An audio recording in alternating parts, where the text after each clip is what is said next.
voices are exotic and dancers that enter one by one.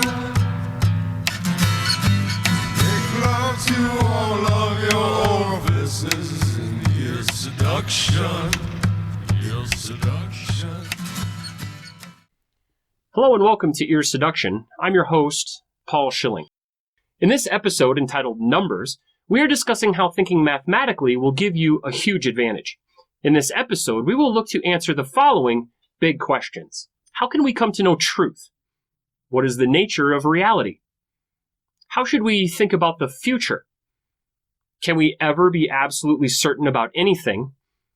What is deep time, scale, and orders of magnitude? There are many of us that have an all-or-nothing mentality. This mentality forces our conclusions into yes or no answers, often described as black and white, and sometimes asserted with absolute certainty. Answers like these are satisfying.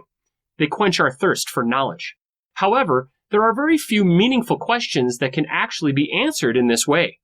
As we discussed in Leviticus, deductive reasoning provides us with answers that have a quality of certainty, but they cannot be asserted with absolute certainty, unless we are reporting the results of an experiment. The nature of the scientific method is such that it also involves the use of inductive reasoning, and therefore requires us to allow for a certain amount of error in all of our answers, especially those that predict the future.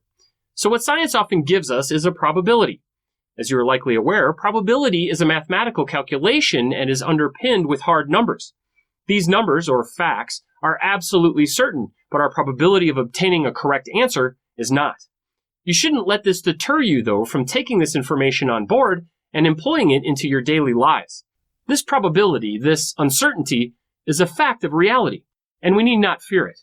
By calibrating our minds in accordance with reality, we will make the probability of future success much greater.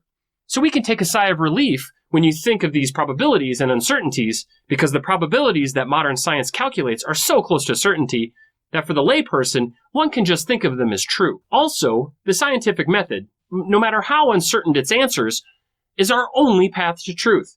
It's the only process we've invented to date that gets us anywhere on any topic. Without it, we have absolutely no truth at all. Now let's chart a path to certainty. How certain are you that the sun will rise tomorrow morning? Is it possible that it won't? Perhaps you think I'm being hyperbolic, but this question brings to light a very important answer and an even more important rule for thinking. That is that one must never think of anything in terms of absolute certainty. There is always some probability that the answer could be incorrect, especially when making predictions. This is the nature of reality. It's a foundational aspect of the scientific method, namely falsifiability. And it is one of the most difficult things for most people to accept. In order for anything to be true, it must first be falsifiable. We can only say then that we are 100% sure if we add a caveat to our claim of 100% certainty. So I could say I know that the sun will rise tomorrow morning with 100% certainty as long as nothing happens to it in the meantime. The last bit accounts for a rogue quasar ripping through our solar system, destroying our planet entirely overnight. The sun definitely wouldn't rise on Earth after such an event. Adding caveats is part of the nature of probability thinking, and something that we need to get very comfortable with in order to incorporate the scientific method into our worldview and our thinking process. Thinking this way makes many people uncomfortable, but it is necessary if we are to ensure that we think correctly. While the scientific method doesn't offer a path to certainty, the process of deductive reasoning does, at least sort of. Deductive reasoning leads many to philosophy, and philosophy can be a very useful tool, but philosophy is not science, nor does it strictly incorporate the scientific method.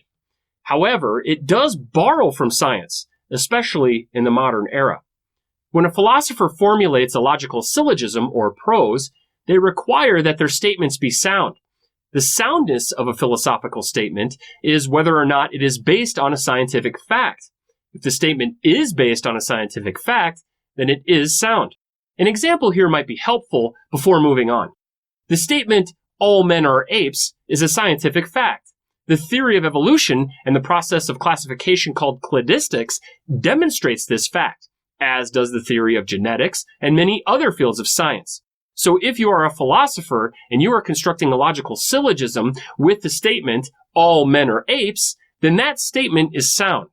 Now all you need is another sound statement organized into a valid structure with a conclusion, and voila, you have the closest thing to absolute certainty humanity has ever discovered, a logical conclusion.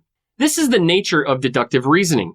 The conclusion follows necessarily from the preceding statements. As I stated before, the one aspect of deductive reasoning that relies on science is the soundness of the statements. That soundness relies on scientific facts, and those facts are falsifiable. Therefore, those facts could be demonstrated to be wrong, or perhaps, better said, less right. Again, let's take another example to further elaborate this point. If you unearth a fossilized skull and assess its clade, you may have some question as to exactly which species it belongs. So there is room for error there. I may believe that the skull is the species Homo habilis, or it may be Homo erectus. You may not be sure exactly which species, but one aspect of this fact is 100% certain. It is a human skull.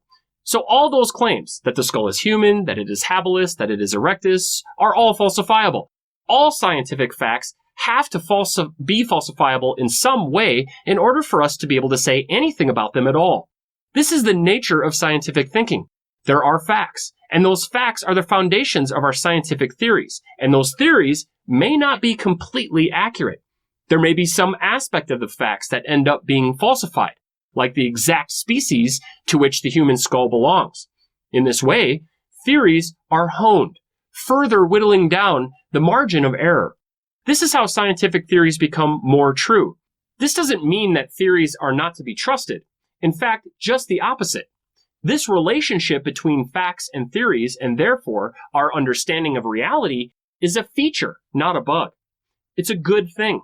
It keeps us searching for better and more accurate explanations. And as we do, we uncover the true nature of reality. There is a very important distinction to make here, so I'm going to belabor this point for a bit. First, that science, and therefore scientists, never discover or claim certainty. Inductive reasoning always points towards a probability of some sort, with an error bar to account for inaccuracies. Also, there is always something that could prove some aspect of science wrong, which is the nature of falsifiability. In other words, for something to be scientific, it has to be measurable and therefore falsifiable. There has to be a way for a scientific claim to be demonstrably wrong. In the field of geology and paleontology, there are many facts that, if discovered, could demonstrate some aspect of those theories to be incorrect. One such discovery would be to find human fossilized bones in the Precambrian era. This would falsify some aspect of nearly every geological, biological, and paleontological theory currently known to humanity. And for any of these fields of science to be worth a damn, they have to have this weakness. This is the nature of scientific certainty. But again, to the layperson, to the everyday schlub like you and me, the theories of science are certainties. Theories are made up of facts, and the narrative describing each theory in each of the different fields of science is supported by all the facts and contradicted by none of them. They are, to the layperson, ironclad truth. Truth with a capital T. Irrefutable. The closest one can get to certainty is a scientific theory, but don't be surprised if you don't always like what scientific theories tell us about ourselves and the reality in which we live. Let's take one last example. It's a fact that chimps are apes. It's also a fact that humans are apes. All apes have a common ancestor. Therefore, we, humans, have a common ancestor with chimps. We used to be the same thing that chimps used to be. We courted, paired, mated, and raised children together, probably for millions of years, before something split us up for the rest of eternity. Now, as we gaze off at our chimp exes, we might question, as people often do, I wonder what things would have been like if we had stayed together. Maybe that's just me. Anyway, the point is that if a layperson is going to speak with any level of certainty, right up to the most certain, absolute certainty, they better be speaking scientifically. there is, after all, no other truth available. Please notice for a moment that the example I just gave you was structured as a logical syllogism and employed as deductive reasoning. Before, when I said chimps are apes and humans are apes and therefore a common ancestor, etc., that is sound and valid logical structure. Learn to recognize logic in the prose that you read. It will help you to identify when people are lying to you or when they're telling you the truth. Let's switch gears for a moment and discuss the nature of reality and solipsism. Reality consists of things that occupy some space for some amount of time. This is both inside and outside of our heads. What I mean is that reality and the events therein happen independent of our brains. But be careful, because our brains are also things in reality. So we must take that into account also. This fact has led some people to worry about something that sounds very scary and unsolvable. It's called the problem of hard solipsism. And the problem goes like this. We cannot demonstrate that we are not in a simulation, something like the movie The Matrix. We cannot demonstrate that we are not just brains in a vat. We also cannot demonstrate that any one person isn't imagining everything that is happening in reality. A more formal way to say this is that the external world cannot be demonstrated to exist outside of our minds, and that includes other minds. So the external world might not exist outside of our mind. At face value, this seems like a showstopper, but upon further review, there are some elements to hard solipsism that should put you on your guard. First and foremost, it is a problem in philosophy, not science. Whether or not the problem of hard solipsism exists or not, science works. Furthermore, the claims that hard solipsism makes are unfalsifiable, so the problem of hard solipsism is posited without evidence. As we've learned before, that which is claimed without evidence can be disregarded without evidence. For some reason, though, this idea persists, even in scientific circles. Often, people will childishly question reality with the following claim. But how do you know it's real? Or, my least favorite, is it? As if this is saying anything at all. The question forces one to stop and think, though, and I believe this is why this notion has persisted. Its main thrust is skeptical in nature, and so it constantly forces the scientifically minded to pursue the answer. How do we know that reality is real? This question leads to epistemology, and luckily for us epistemists, the answer to that question, reworded here as, how do we know what is, has proven to provide very real and useful answers. First, let's consider solipsism's very real limitations. We can all demonstrate that reality is known and exists outside of our minds. We can do this by verifying reality with the other minds available. Two people can test reality and both get predictable results. And this is true no matter how those two people attempt to change reality within their own minds. We can also test this by attempting to change reality with our minds right now. Try making this word, bulldog, into another breed of dog. Or try making it into a totally different word, right here on the screen. Bulldog. You can't do it in either context. You cannot redefine what a bulldog is to make it into, let's say, a poodle, and you cannot change the word on the screen to be something else. Not with your mind, anyway. So the solipsist cannot demonstrate their claim that reality is only in the mind. Lastly, solipsism doesn't do any work in our daily lives, except maybe to slow down our progress to a screeching halt. Think of all the progress humanity could have made if they had just stopped questioning if demonstrable reality was actually reality and instead gotten down to the hard work of demonstrating further the truths within reality. One marvels at where we might be.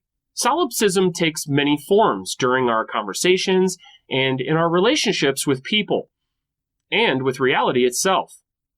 If you get seduced by a solipsist, you're very likely to start thinking odd thoughts like you have your own truth, or everyone has their own truth, or perhaps even that you can manifest reality if you think about it hard enough. And some people even think that if they just stay positive and somehow radiate out positive thoughts into the universe, then something positive will happen to them. Although no one has ever provided a methodology for doing this, nor have they clearly defined what this actually means. These are all forms of solipsism, and while some of these ideas do have some very tiny element of scientific truth, like the fact that two people can witness the same event and have slightly different accounts of what happened, the fact of the matter is that none of these solipsistic ideas endure the scientific method. One frustrating and particularly ill-conceived solipsistic notion is that we cannot come to know reality. I've actually been in a conversation with someone who insisted that the wooden fence we stood next to could not be demonstrated to exist. What a moron. It's this type of thinking that grinds progress to a halt. And when you try to reason with people like this, you might be better off just ending the friendship altogether. I bet you never thought you'd be chomping at the bit to get to the math. So let's start with some concepts that deal in mathematics a little bit more directly. The following concepts are incredibly helpful to keep in your mind at all times. We already discussed probabilities, so I won't talk about it at any length further here. Let's now focus on deep time, scale, orders of magnitude, and space. Most people don't have a good sense of deep time. We can consider expanses of time like years and decades, but anything longer than that gets a little fuzzy. This is why it's important to have the concept of deep time at the forefront of your mind. The concept that you consider will depend greatly on the answer to this question. How deep is deep time? Well, that depends on the topic being discussed.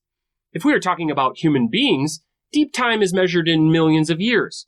7 million if we are considering our modern form, 20 million if we want to go back further to our more monkey-like selves, and further still, over 100 million years if we want to consider our modern sexual drive. Recognizing humanity's connection to deep time will save you from believing many false things. I recently heard a podcaster and author respond to the following question. Do you think that men and women can work together? A clumsy question for sure, but in this context, work was defined more or less in a modern corporate team-oriented environment. The podcaster/author said, I don't know. We've only been doing it for a few decades. This surprised me because upon first hearing this answer, it sounded right to me. But then I thought about humanity in terms of deep time. Immediately, both this question and the answer were exposed as being absurd. Men and women have been pairing and partnering and teaming together to accomplish mutual goals in more or less our modern form for millions of years. And sexual partners have been working together as teams for hundreds of millions of years. When you think of the question and answer in terms of deep time, immediately you are forced to further refine and define the question, and also the answer, before you can proceed intelligently. In this example, the question would have better been stated, do you think men and women can work together closely on teams without any sexual attraction, tension, or miscommunication? The answer then would have been better stated as, I don't know, we've only set that as a goal or our standard in the past few decades. These questions and answers get more directly to the point, and we are forced to pursue them more directly by considering deep time. Let's consider another example of how deep time should be used to improve our thinking. During a conversation I had with a colleague, the topic of climate change came up. We went back and forth for a while as he described his skepticism of exactly what climate change is and how well we have come to understand it. Here he was poorly applying skepticism, not uncommon. Anyway, one of the points that I made was that many of the most drastic and devastating changes are going to happen in our future, many decades from now. What he said next surprised me. He said, well, isn't that convenient, with a distasteful tone. He believed this because he thought that our climate scientists were trying to fool us somehow, and that they didn't have anything evident that they could point to in the here and now. Mind you, he never provided any evidence to support this belief. He just based it on a generalized skepticism. This response from him floored me. It also exposed him as someone that wasn't taking into account deep time. Whereas in the previous example, we looked into our deep past, this time we need to look into our deep future. And my friend was failing to do so. My immediate response to this was that it was actually very inconvenient that the changes in the climate weren't happening much sooner and with much more obvious results. If it were blatantly obvious, then people like him would likely be convinced of the seriousness of climate change. Although it does seem that there are many people that will never believe certain things, no matter how obvious. I once saw a man on the news standing in water up to his knees while claiming that flooding was not an issue in his neighborhood. And that climate change wasn't happening. Very, very sad. Getting back to my friend, though, he wasn't taking into account the multiple decades of data we have collected, the projections made for our future based on that data, the predictions that have already come to pass, the improvements to our current data collection efforts, and thus the very high probability that our current projections are accurate and correct. And most importantly, he wasn't taking into account just how accurate our science is regarding future predictions generally. If he had been alive during the first prediction of Halley's Comet, he would have likely hand-waved the prediction away, only to eat his words on that amazing day in 1758. He likely won't be alive when today's predictions for the worst-case scenarios come to pass, but his children will be, and they will likely wish he and his generation, me included, had taken the precautions and predictions more seriously. The concept of deep time goes both ways, seemingly forever, but the scientific method has collected huge epochs of that data and used it to accurately predict the future, over and over again. And yet we still hear it widely stated that no one knows what the future holds and other such nonsense. The truth of the matter is that science knows what the future holds with a very high probability because it has collected the historical data, the modern data, and compiled it into accurate models that have predicted our future right down to the degree, the millimeter, and the second. The scientific method is so good at doing this that it's time we ripped off our veil of ignorance and stood squarely, face to face, with our known future. My favorite aspect of deep time is all the different ways there are to think about it. We already touched on one, and that was the history of mankind. On this scale, we are talking about time in millions of years. Humans evolved over about 7 million years. Before that, we were much more like our chimp cousins and our monkey aunts. If you want to continue through history, you can go back to primates and old world monkeys until you get all the way back to something that looks like a small mouse. That scale is tens of millions of years. Let's say, though, that you want to cover more time. The best way to do that is to think of geologic time. Geologic time incorporates ages, epochs, periods, eras, and eons. Here we are talking about millions of years, tens of millions of years, hundreds of millions of years, and billions of years.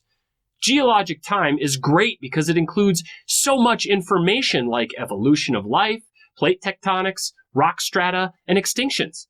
The richness of geologic time is so varied and detailed to go over here, but if you are looking for nearly endless account of deep time on planet Earth, then geologic time is a good fit for you. To deal with an even larger timescales, it's necessary to learn about cosmic or cosmological time. This time scale is in the tens of billions of years and covers tens of billions of light years of space. Cosmological time is punctuated by density of matter and how it spreads evenly throughout the universe. Here we learn about the formation of stars and galaxies and the size and shape of the universe. Distance is also incorporated into this scale of deep time as light years, parsecs, and astronomical units. Due to the nature of deep time and its relationship to space, we've come to understand them as a four-dimensional mathematical model called spacetime. While this is not completely necessary when considering deep time for the purpose of this video, spacetime is a valuable concept to have in mind generally. The idea is that there are the three dimensions of which we are aware, the x, y, and z axes, and a fourth dimension of time. Time doesn't have a beginning or end, and lends itself nicely to the concept of infinity, and goes in one direction, at least most of the time. So 3D objects move through space-time from the past to the future. It gets really complicated really quickly, and perhaps I'll spend more time on it in future videos. But for now, just keep in mind that learning about the different timescales, either by reviewing geologic time or by peering into space, is a very beneficial endeavor. It is also the most awe-inspiring activity I've ever engaged in. If we would rather focus on the future, there again, science provides us with the best models available to understand exactly what will happen.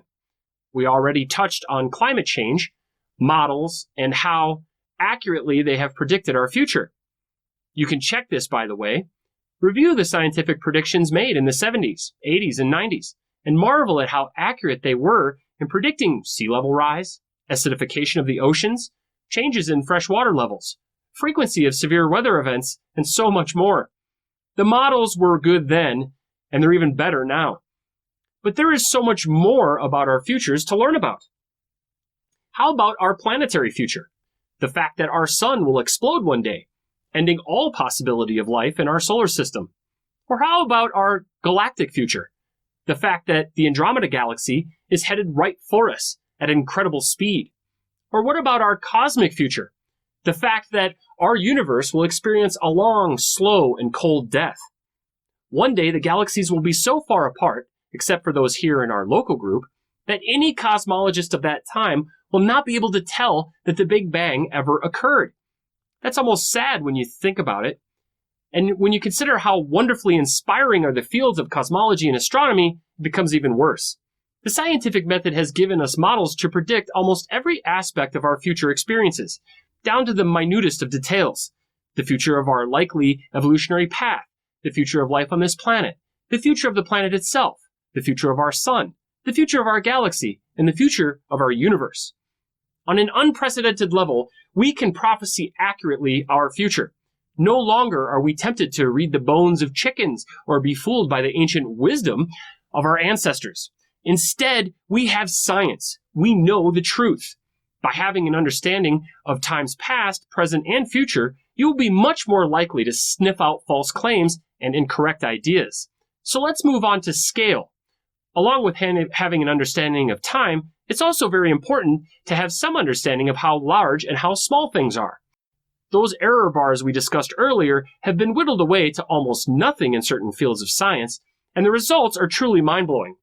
I've always disliked it when a scientist writes a book for a layperson and then says something like, the largest structure in the universe is 1,000,000,000,000,000,000,000 times larger than the Earth. Well, great. Thanks for that, I guess. I still have no comprehension of what that means. And perhaps I can do a little better now and give you the gist of scale. Let's start with orders of magnitude. This is a phrase that will suit you well in understanding size, scale, time, and scope. In an interview I conducted for season 2 of this podcast, Ear Seduction, I talked with someone who rejected the idea that one can have a scientific worldview, disregarding the possibility that the term worldview might not be a coherent idea. Let's consider for a moment his position. My guest defined worldview as a model of the world in which an agent can make sense of their actions. He claimed that his worldview was everything that he came into contact with in his daily experience. So essentially, a 20-foot bubble surrounding him. This is all he was concerned with. My scientific worldview, conversely, has opened up my eyes to a bubble many orders of magnitude larger than his, and also includes things that are many orders of magnitude smaller. My worldview encompasses the entire planet and the vast expanses of spacetime. It also includes the very small, the viruses and microbes that often plague us, and so much more. But in order for me to consider his worldview, I had to throw out huge portions of my understanding of both the very large and the very small. For the sake of this example, though, let's restrict my worldview to our planet Earth. And let's only consider things that are of medium size, i.e., things that are visible. How many orders of magnitude larger is my worldview than my guest's? His was a 20-foot bubble versus my 41,804,400 feet bubble known as Earth, that large number being the diameter of Earth. So my worldview is 6 orders of magnitude larger than my guest's. And again, that is restricting myself to just the Earth. My worldview extends past the Earth, of course, as any mindful worldview must, but 6 orders of magnitude is plenty. To calculate this, I just moved the decimal place from 20 over 6 places to 20 million to account for the size of my number. My number is in the tens of millions. His number is in the tens. Thus, I have a worldview that is 6 orders of magnitude larger than my guest's. So how is that helpful? Well, the real benefit expresses itself when we consider the second part of the definition of what a worldview is. How can I ensure that my actions make sense? How do I proceed to act so that my actions provide the most benefit? Well, when considering a worldview, I imagine that one must take into account the entire world, at a minimum. So, that is my scale. To compare these two worldviews, mine takes into account all of humanity. My actions, therefore, are modified to accommodate all the people with which I share this planet. My guest's worldview doesn't have this expansive consideration. So, the decisions that I make in my daily life have all the same considerations my guests do, plus all the considerations I can come to know by learning more about the world at large. These decisions range in scope from simple actions, like what food to buy, to much more complex ones, like whom should I date, and how should I invest my money. By considering all the scientific information available to me about our entire planet, I'm able to make wise, well-informed decisions. By contrast, my guest labeled his own worldview as quaint, and it showed. I can't imagine being so small-minded that I would even attempt to define my worldview on such a small scale. By expanding your thinking to an appropriate scale, you'll reap the benefits of inclusive thinking, thinking that considers all the orders of magnitude available to you, and you won't get stuck in the sludge of selfishness. So how else can we think about scale? Well, it helps to have some understanding of our place in the universe. There are many scientists that claim that we are just a pale blue dot, insignificant set against the deep expanse of space, or something like that. While it's true that in relation to the scale of the universe, our planet Earth is pretty small, think like a grain of sand compared to our entire solar system, only that comparison doesn't even begin to describe the true difference in scale. But to say or imply that we are therefore insignificant is preposterous, especially to us. While the universe is made up of largely either nothing or somethings that don't seem to understand much, Homo sapiens comprehend quite a lot. Specifically, that our brains are made up of the exact same things that the rest of the universe is made from, only in such an interesting configuration that it, our brain, can comprehend exactly how we got here, where here is, that here won't be here for long, and that long is in fact much longer than we thought.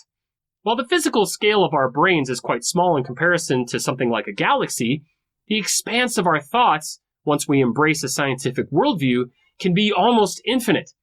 Let's now get to our final thought. Understanding the concepts I just described will assist you in sniffing out nonsense. People of all types will be happy to take your money by appealing to your ignorance. If you are ignorant to all the information that we've covered in this series thus far, then you are much more likely to attribute false conclusions to the phenomena you experience. A great example of this is germs. For millennia, humanity didn't know that there existed such tiny things as germs that could invade our bodies and cause sickness. Humanity, ignorant of even the concept of the very small, assumed that sickness was caused by a demon or a devil, or perhaps the odd lady that lived down the way. False beliefs like these led to all manner of nonsense, and even senseless murder. While it may seem impossible for a modern person to be fooled in this way, take size and scale seriously.